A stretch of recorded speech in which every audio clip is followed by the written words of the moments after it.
Dolen. Teraz si však dajme pozor, pretože Žiar Opušan so svojím kolegom s dobrou prácou, čo môže využiť hostujúci spomínaný Rúžek. Teraz naberá rýchlo za strelou Švihom. Sa ocitol v zostave All-Star v plnom ročníku.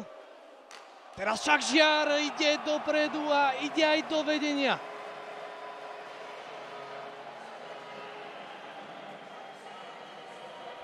Ktorý si však puk neskrotil, teraz však musí byť dubnická defenzíva.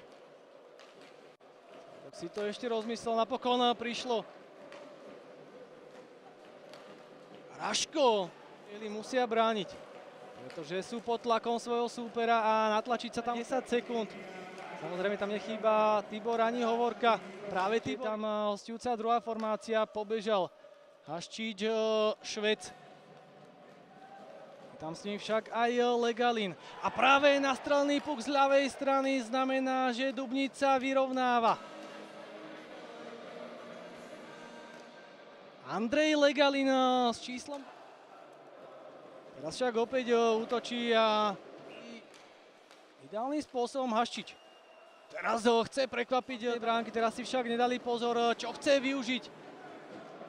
Vyhrávka takou žabkou. Ktorá však neprešla, Jakúbek sa opäť rozhľadá, nahadzuje pred bránu, kde už číhal Opušan a došal na bližšiu žrtku. Renčan to dokázal vykryť. Legalin nabil Chatroniuchovi, tento poslal ešte svojmu spoluhráčovi a Dubnica sa ujíma vedenia.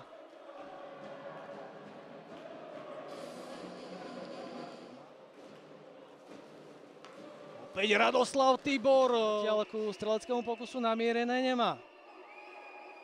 Haščič to nastreluje na bránku a Haščič dáva aj gól. Dubnica vedie v Žiari 3-1.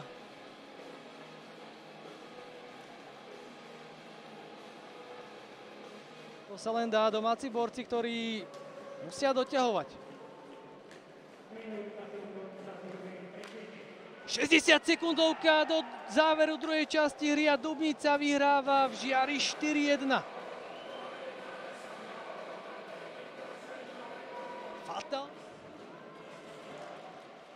ktorý vyhral hadzovanie a Vaňa. Po ňom Večár. Legalin pobežal, nachádza svojho spoluhráča, ktorý vymetá všetky pavučiny. Haščič zvyšuje na 5-1.